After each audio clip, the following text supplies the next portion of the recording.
Good morning guys and welcome back to the channel once again. तो guys, अगर आपके पास है एक सीएनजी गाड़ी या अगर आपके पास है एक पेट्रोल गाड़ी और आप चाहते हो उसमें आफ्टर मार्केट सीएनजी बैठाना, तो एडवांसर एक ऐसी चीज है ना जो आपको पेट्रोल का मजा सीएनजी पे देगी। मैं चला रहा हूं किया सेल्टोस, जो हमने आफ्टर मार्केट सीएनजी बैठाई है और इसमें हमने बैठाया है डायनेमिक एडवांसर। तो क्या होता है एक डायनेमिक एडवांसर, स्टैटिक एडवांसर क्या होता है, लगाने की जरूरत है या नहीं, क्या फायदे हैं, क्या नुकसान है, सारी चीजें आज के वीडियो में हम लोग डिस्कस करने वाले हैं गाइस। तो बने रहिए वीडियो में लास्ट तक, क्योंकि आज का वीडियो आपके लिए बहुत ही ज्यादा इंफॉर्मेटिव होने वाला है। तो हम जा रहे हैं शिवम ऑटो गैस विश्रांतवाड़ी, जहां हमने इस गाड़ी में रेट्रो फिटिंग कराई थी सीएनजी किट की। तो चलिए चलते हैं। तो गाइस, जैसे कि मैंने कहा था, हम लोग आ रहे हैं शिवम ऑटो गैस विश्रांतवाड़ी, जहां पर हमने अपने सीएनजी फिटिंग कराया था सेल्टोस में। तो कहने की बात यह है कि जो किट है सीएनजी किट या जो एडवांसर आता है वो कंपनी से तो आएगा ही, वो उसमें कोई दो राय नहीं है कि इन लोगों के पास कोई अच्छा क्वालिटी का है या दूसरों के पास बुरा क्वालिटी का है। पर जो मेन चीज आती है ना, वो होती है फिटिंग की। किस तरह से फिटिंग किया जाता है, किस तरह से ट्यून किया जाता है लैपटॉप के द्वारा, ओबीडी स्कैनर के द्वारा। तो वो सारी चीजें हम किसी और वीडियो में डिस्कस करेंगे। आज के वीडियो का जो टॉपिक है वो है एडवांसर। क्या होता है एडवांसर, क्या एडवांटेजेस है, ये मैं आपको खुद नहीं बता रहा, मैं खुद आया हूँ शिवम के पास। हाय शिवम जी। नमस्कार सर, मैं शिवम ऑटो गैस का ओनर। आज के जैसे कि मैं बताना चाहता हूं आपको कि एडवांसर क्या चीज होता है। एडवांसर ये होता है कि जो हमारी गाड़ी के करंट को एडवांस करे, परफॉर्मेंस को इम्प्रूव करे, जिससे कि हमारा टॉर्क इम्प्रूव होता है, परफॉर्मेंस इंक्रीज होता है। कोई कोई गाड़ी में अंडर पावर फील होता है, तो उसके लिए वो ग्रैस्प करने के लिए पावर एडवांसर लगाया जाता है। तो हर गाड़ी के लिए एडवांसर लगना ये जरूरी नहीं है। किसी किसी गाड़ियों में बिना एडवांसर की गाड़ियां चल जाती है, लेकिन कोई गाड़ियां ऐसे परफॉर्म करती है कि जिसे एडवांसर की जरूरत लग जाती है। जैसे कि लो आरपीएम पे जर्क्स लगना या लो आरपीएम पे पिक करना गाड़ी को, तो उसके लिए एडवांसर जरूरी होता है। तो आज हम लेके आए हैं ये यूरोप गैस का डायनेमिक एडवांसर, जो कि मेड इन पोलैंड है। ये स्पेशली मेड फॉर BS6 गाड़ियां हैं और BS4 को भी कंपेटेबल है कुछ कुछ गाड़ियों में। तो ये बेसिकली ऐसा वर्क करता है कि इसमें 3 से 5 सेंसर्स को इसको कनेक्ट किया जाता है, एडवांस किया जाता है इससे। जैसे कि मेन कनेक्शन होता है crank sensor, TPS sensor, throttle positioning sensor बोलते हैं। जैसे कि हम जब एक्सलरेट देंगे तो ही ये एडवांसर काम करेगा, विदाउट एक्सलरेटर ये काम नहीं करता है। ओके, मतलब जैसे कि हमने जो अपने ऑल्टो में बैठाया था जी, वो आपने बोला था कि एक स्टैटिक एडवांसर है, और Right. ये जो एडवांसर आप लेके आए हो ये बोल रहे हो डायनामिक राइट, एडवांसर है। Dynamic advancer. तो इन शॉर्ट टू कंक्लूड, दो टाइप के एडवांसर होते हैं, Right. स्टैटिक और डायनामिक। डायनेमिक, तो दोनों में डिफरेंस क्या है शिवम जी? और दोनों में डिफरेंस ये है कि आपका जो स्टैटिक एडवांसर है वो मैन्युअली ट्यून होता है। उसमें एक 2 पॉइंट्स होते हैं उसमें एडवांस करने के लिए। और ये जो डायनेमिक एडवांसर है, ये dynamic advancer digitally laptop based tune होता है, जिससे कि हम क्रैंक एंगल, जो रोटेशन ये रहता है एडवांस एंगल, वो चेंज कर सकते हैं। हर एक गाड़ी का एडवांस एंगल अलग अलग सेट करना पड़ता है। जैसे कि Hyundai गाड़ियां हो गई, उन्हें BS4 गाड़ियों में 12 डिग्री एंगल एडवांस करना पड़ता है। जैसे कि आपकी किया सेल्टोस हो गई, Hyundai की BS6 गाड़ियां हो गई, 8 इंजेक्टर गाड़ियां हो गई, उसमें 9 डिग्री से एडवांस करना पड़ता है। अगर 9 डिग्री या 8 डिग्री नहीं करेंगे तो वो गाड़ी आपको cam sensor, cam crank sensor correlation का एरर 100% दिखाएगी, जिससे कि आपका इंजन का काम निकल सकता है।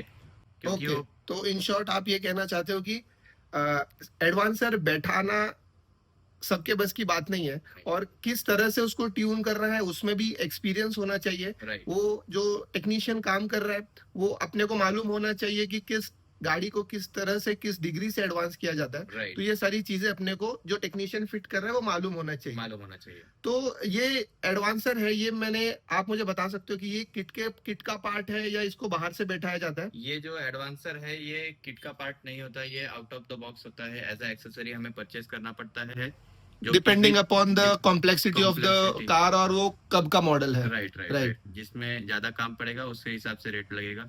और ओके। सेकंड थिंग कि ये मोस्टली टाटा की गाड़ियां जो है, टाटा की गाड़ियों में 90% चल जाता है, 10% नहीं चलता है BS6 गाड़ियों में। आपके पास कोई ऐसा किस्सा हो जो आप हमारे व्यूअर्स के साथ शेयर करना चाहते हो? रिसेंट लास्ट मंथ में मुझे एक कॉल आया था, कहीं आफ्टर मार्केट में यहीं आसपास में CNG लगी हुई थी।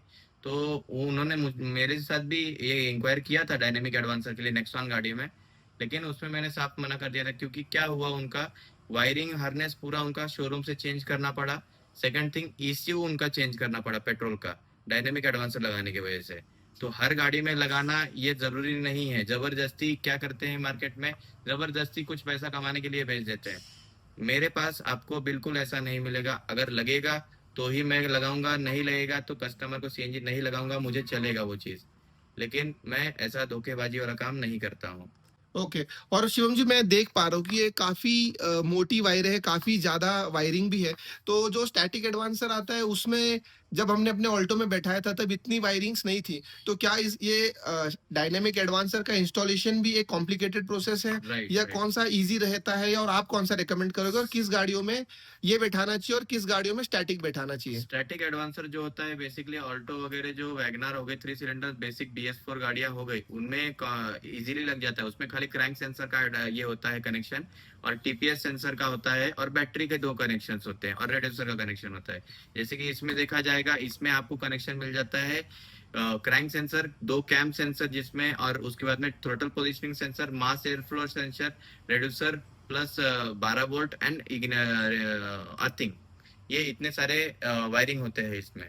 और मुझे बताइए कि आप रेकमेंड करते हो या नहीं ये एडवांसर बैठाना? क्योंकि जैसे कि मैं महाकाल के ट्रिप पे था, मैंने आपको रात को 2 बजे कॉल भी किया था बराबर। कि अपने गाड़ी में एक चेक इंजन लाइट आया है। हम्म। तो वो चेक इंजन लाइट आपने बोला कि कौन से कलर का है, अपना डिस्कशन हुआ कॉल पे, और आपने बोला कि गाड़ी चलाते रहो, क्योंकि वो चेक इंजन लाइट जो था वो रेड कलर का नहीं था। और बराबर। जैसे ही मैंने 10-15 किलोमीटर गाड़ी चलाई तो वो चेक इंजन लाइट ऑटोमेटिकली चली गई। आपने मुझे गाड़ी बैठाते समय ही बोला था कि एडवांसर की सेल्टोस में जरूरत नहीं है, कुछ दिन ट्राई करो, उसके बाद हम लोग डिसाइड करेंगे एडवांसर बैठाना है या नहीं। स्टिल मेरी थोड़ी जिद थी, तो मैंने वो एडवांसर बैठाया, डायनेमिक एडवांसर अपने गाड़ी में। और जो चेक इंजन लाइट है वो किसकी वजह से आई और ऑटोमेटिकली चली भी गई, तो इसके बारे में अगर आप थोड़ा मेरे व्यूअर्स को बता पाओगे तो जैसे कि फायदा हो BS6 जाएगा। गाड़ियां जो होती है, BS6 गाड़ियों में कैटेलिटिक कन्वर्टर जो होता है वो अपग्रेडेड वाला है। कैटेलिटिक कन्वर्टर में जब ज्यादा कार्बन डिपॉजिट हो जाता है, जैसे कि हम हाईवे पे चलते हैं, हाईवे पे चलाने के बाद में एयर फ्यूल रेशियो अगर प्रॉपरली नहीं रहा, मिक्सअप प्रॉपर मिक्सचर नहीं रहा, तो वो चेक इंजन लाइट आ जाता है, सिस्टम टू रिच का हाईवे पे। जैसे कि हमारा आरपीएम हाई होता है, हमारा स्पीड कंट्रोल नहीं होता है, 140 150 पे चलाएंगे तो कई बारी वो चेक इंजन लाइट आ जाता है। जब प्रॉपरली उसका ये हो जाता है, एयर फ्यूल रेशियो मैच हो जाता है, फिर वापस से वो automatically check engine light erase कर देता है ये BS6 गाड़ियों में। ओके, मतलब घबराने की कोई दिक्कत नहीं है कोई अनटिल दिक्कत एंड नहीं। अनलेस अगर वो check engine light red colour की ना हो। Right right right. या ब्लिंक करेगा अगर चेक इंजन लाइट तो रिस्की है। अगर वो कंटिन्यू जल रहा है, उसमें का एरर अगर सिस्टम टूल ही नहीं है तो ओके है, ब्लिंक नहीं करना चाहिए वो लाइट। Okay okay. और शिवम जी, मैं देख पा रहा हूँ कि जब आपने बैठाया था तो आपने लैपटॉप पे भी ना कुछ अपना गाड़ी के इंजन जी जो था वो कैलिब्रेट किया था, तो मैं वो भी देखना चाहूंगा जरा। जी। जैसे कि अभी ये जो सॉफ्टवेयर होता है वो यूरोप गैस का होता है। कई बार क्या होता है कि ओरिजिनल जो सॉफ्टवेयर, ओरिजिनल जो एडवांसर होता है वो भी सेम इसमें घुलता है, डुप्लीकेट जो एडवांसर आता है वो भी सेम इसमें घुलता है सॉफ्टवेयर में। तो इसमें आपको रिकॉग्नाइज कैसे करना है कि जो ओरिजिनल यूरोप गैस का रहेगा उसमें अलग केबल कनेक्शन होता है, ओरिजिनल यूरोप गैस का ही केबल लगता है। जैसे कि अगर वो डुप्लीकेट रहा या मार्केट कॉपी रहा तो वो आपका नॉर्मल AB का जो आता है रेड कलर का सॉकेट, उससे खुलता है वो ये सॉफ्टवेयर से। तो बेसिक डिफरेंस ये वो होता है। कई लोग क्या करते हैं, पैसा कम लेने की वजह से आपको हाफ रेट में भी मिल जाएगा वो चीज, लेकिन वो ओरिजिनल नहीं रहेगा, वो लेके मतलब नहीं है फिर आपको। जैसे कि इसमें सॉफ्टवेयर में आपको दिखा देता हूँ, TPS कैलिब्रेशन होता है, ये फिर शिफ्टिंग का कैलिब्रेशन होता है, कितने परसेंटेज पे क्या रखना है। उसके बाद में फिर एडवांस ये प्रेशर टाइप होता है कि कितने प्रेशर का अपना ये किट लगा हुआ है। उसके बाद में ये एक्टिवेशन डिले, मतलब कितने सेकंड के बाद में वो एक्टिवेट होना चाहिए, गैस या पेट्रोल, है ना। एक्सेलरेशन, एक्सेलरेशन जो होता है वो बिगिनिंग कहाँ से होगा आपका एडवांस होना, और कहाँ तक एंड होगा, तो ये इसमें डिसाइड किया जाता है। फिर इसके बाद में इंडक्टिव सेंसर, मतलब क्रैंक सेंसर बोला जाता है। इसमें क्रैंक शाफ्ट पोजिशन है, इसको स्कैन करने के बाद में यहाँ पे रीडिंग्स आती है सारे। फिर बाद में ये रेगुलेशन वगैरह सिलेक्ट किया जाता है। तो इतना सारा ये प्रोसीजर है। उसके बाद में जो मैप का करेक्शन है, ये मैप करेक्शन है। तो ये देखिए, ये एडवांस एंगल है RPM, तो इसी से एडवांस एंगल सिलेक्ट किया जाता है। ये जैसे कि चेंज किया जाता है, इसको ट्यूनिंग बोलते हैं, जिससे कि डायनेमिक एडवांसर का कहाँ पिकअप डाउन लग रहा है, कहाँ नहीं लग रहा है, तो ये ऐसे ये ट्यून अप करना पड़ता है हमें। ओके, तो इन शॉर्ट गाइस, कहने का मतलब यही था शिवम जी का कि किसी से भी होने वाला काम नहीं है, क्योंकि इसमें लैपटॉप इन्वॉल्व है, इसमें ओबीडी स्कैनर इन्वॉल्व है, इसमें जो ट्यूनिंग है वो मैनुअली ट्यूनिंग नहीं होती है, इसमें सॉफ्टवेयर्स आते हैं। और अगर कहना चाहूँ तो ये सिंपल एक डब्बा है प्लास्टिक का। तो अगर आपको कोई डुप्लीकेट माल भी बेच के चले जाएगा तो it's very difficult for you to recognise कि ओरिजिनल कौन सा है और डुप्लीकेट कौन सा है। तो इतना ही कहूंगा कि अगर आप डायनेमिक एडवांसर बैठा रहे हो, डायनेमिक एडवांसर ही क्यों, अगर आप सीएनजी किट भी बैठा रहे हो तो एक ट्रस्टेड ब्रांड से बैठाइए जो काफी टाइम से मार्केट में काम कर रहा है। क्योंकि क्या हुआ, बीच में कोविड के टाइम पे जब पेट्रोल की कीमतें 100 क्रॉस हुई तो इस बिजनेस में बहुत ज्यादा ग्रोथ हुई हो गई, जिसके कारण बहुत से लोग क्या करने लग गए ना कि कोई भी उठ के अपना सीएनजी बैठाने का रेट्रोफिटिंग का काम उसने चालू कर दिया।